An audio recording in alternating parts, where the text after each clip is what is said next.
आज दिल्ली में संसद भवन के अंदर पुरानी पेंशन की बहाली और निजीकरण समाप्ति के लिए तमाम माननीय सांसदों से मुलाकात किया।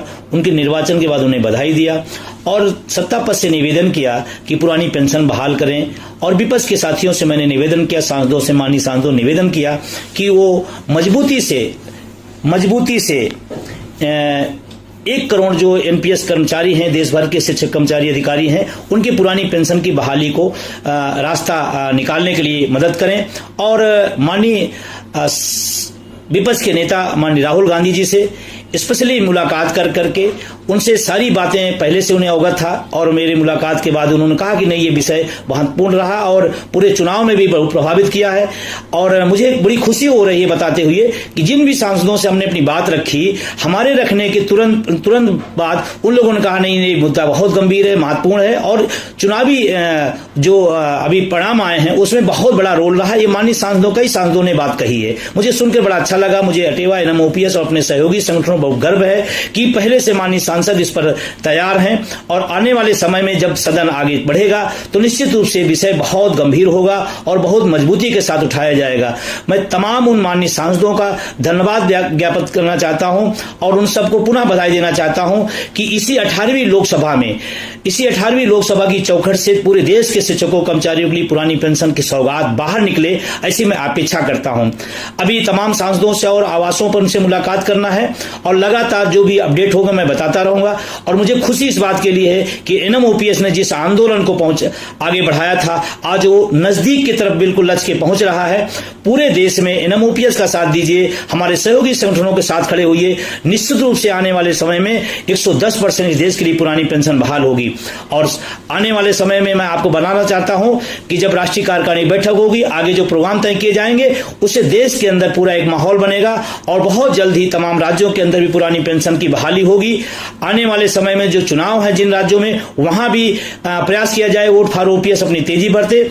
आज तमाम सांसदों के बीच में ये विषय कौतूहल का रहा, ये विषय चर्चा का रहा कि पुरानी पेंशन एक बड़ा विषय है, महत्वपूर्ण विषय है और उनका विषय है जो इस देश के विकास में अपना जो भी सरकार की योजनाएं जाती हैं उसको जमीन पर उतारने का काम करते हैं। तो तमाम सांसदों ने इस बात को रखा और आने वाले टाइम में आश्वासन दिया है कि विपक्ष के लोगों ने कहा हम रखेंगे।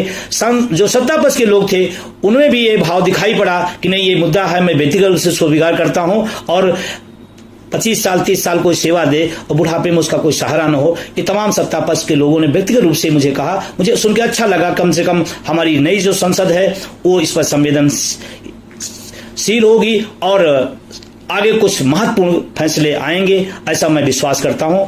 आप सब जुड़े रहिए, हम लोग मिलकर के लड़ेंगे और जीतेंगे। ओल्ड पेंशन के लिए महाराष्ट्र में भी खेला होने वाला है। दोस्तों, खेला क्यों होने वाला है और उसमें कर्मचारियों की कितनी भूमिका है, उसके बारे में भी चर्चा कर लेते हैं। दोस्तों, अभी लोकसभा का चुनाव हुआ है जिसमें 48 सीटों में सबसे अधिक सीटें इंडिया गठबंधन की ये लोकसभा सीट महाराष्ट्र में मिली है। अब मैं बताना चाहता हूं कि 2019 में विधानसभा का चुनाव महाराष्ट्र में हुआ था और महाराष्ट्र में आप जानते हो कितने कर्मचारी है, हर कर्मचारी कितनी फैमिली हो सकती है। मान लीजिए 6 लाख से अधिक कर्मचारी है, 6 लाख आप मान लीजिए 6 लाख 5 कर लीजिए, 23 लाख ऐसे आदमी हैं जो सीधा सट ओल्ड पेंशन के लिए वोट करेगा, चाहे वो कोई सी भी पार्टी हो। दूसरी बात बताना चाहता हूं, 288 सीट महाराष्ट्र में है, जो भी 145 सीट पार्टी प्राप्त करेगी उसका ही सरकार महाराष्ट्र में बनेगा। अब यह है कि एकनाथ शिंदे जो भारतीय जनता पार्टी से गठबंधन करके सरकार बना रखी है, परंतु मैं ये भी आपको बताना चाहता हूं कि उप मुख्यमंत्री देवेंद्र फडणवीस ने 1 जनवरी 2023 को कर्मचारियों की जो हड़ताल थी, कर्मचारियों की जो नाराजगी थी, कर्मचारियों का जो प्रदर्शन था, उस पर क्या बोला था आपको मैं सुनाना भी चाहता हूं, वीडियो बताना भी चाहता हूं, परंतु मैं थोड़ा सा आपको डिटेल बता देता हूं। दोस्तों, वीडियो अच्छा लगे तो शेयर कीजिए, कर्मचारियों में आत्मविश्वास बढ़ाइए, यही सबसे बड़ा आपका एक पहला कर्तव्य भी है। दोस्तों, विजय कुमार बंधु को पूरी भारत में ऐसा कोई भी कर्मचारी नहीं है या कर्मचारी का कोई भी ऐसा फैमिली मेंबर नहीं है जो विजय कुमार बंधु को नहीं सुनता हो, जो विजय कुमार बंधु को नहीं जानता हो। दोस्तों, मेहनत तो हम सब कर्मचारी कर रहे हैं, परंतु सेनापति भी होना जरूरी है और सेनापति इतना अच्छा होना चाहिए, जो सभी का विश्वास को जीत कर आगे बढ़ता रहे और अपनी जीत के लिए संघर्ष करता रहे। हम लोकसभा में चुनावों में हमने अपना मुकाम तो पा लिया था, परंतु अंतिम मुकाम आते आते हम थोड़ा सा चूक चुके हैं, हारे नहीं है। हम आत्मविश्वास और बढ़ाएंगे। अगर कुछ गलतियां हुई हमारे संगठन में तो फिर हम उठकर लड़ेंगे और उस कमियों को दूर करके हम ओल्ड पेंशन और हमारी बुढ़ापे की लाठी के लड़ेंगे। कि आप कर्मचारी हो तो आज से ही आप कितने स्टूडेंट को, कितने परिवार को और एनपीएस विन कर्मचारी को समझाते हो, ये आप खुद स्वयं कर्मचारी पर निर्भर करता है। दोस्तों, ये भी आप सोच के देखिए। आज बात कर रहे हैं महाराष्ट्र की। महाराष्ट्र की मैं बताना चाहता हूं कि 288 विधानसभा सीट है और 2023 में जो ओल्ड पेंशन बहाल के लिए कर्मचारियों ने प्रदर्शन, रैलियां और बहुत सारे ऐसे काम किए हैं जिससे एक नाथ शिंदे सरकार हिल गई थी। और 1 जनवरी 2023 को देवेंद्र फडणवीस जो उप मुख्यमंत्री थे एक नाथ शिंदे की, जो बीजेपी गठबंधन सरकार के, बयान ये दिया था कि हम ओल्ड पेंशन बहाल करेंगे। जो 2005 के बाद जो कर्मचारी सरकारी में नौकरी लगे उन सभी कर्मचारियों के लिए ओल्ड पेंशन बहाल करेंगे। वो घोषणाएं थी, परंतु अभी तक ओल्ड पेंशन बहाल नहीं की गई थी। और 2019 में चुनाव हुआ था, परंतु अब लोकसभा चुनाव के बाद में महाराष्ट्र में भी चुनाव आ रहा है। तो कर्मचारी मौका देख रहा है और यही सबसे बड़ा हथियार है कि हम हमारी अंगुली पर स्याही लगाकर हमारे अधिकार और हमारा हक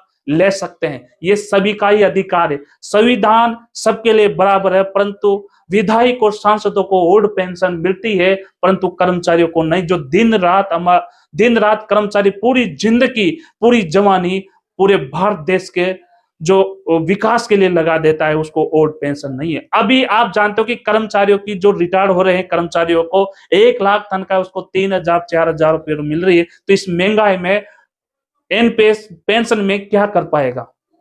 तो क्या महाराष्ट्र में सरकार पलटेगी? कौन सी पार्टी की घोषणा में, मैनिफेस्टो में ओल्ड पेंशन बहाल का जिक्र होगा, उसके साथ ही कर्मचारी जाएगा। और दोस्तों, आप जानते हो कि कर्मचारी अच्छे को बदल के रख देता है, चाहे कितना भी समय लग जाए, परंतु अपनी मांग पर अड़ा रहेगा और नियम के अनुसार अपने कानून का उपयोग करेगा। तो दोस्तों, आप अगर कर्मचारी है, सच्चे ईमानदारी से ओल्ड पेंशन बहाल के लिए सभी कर्मचारियों को विश्वास जगाना चाहते हैं, तो आज से ही आपका काम रहेगा कि हर आदमी को ओल्ड पेंशन के बारे में बताइए, हर स्टूडेंट को ओल्ड पेंशन के बारे में बताइए।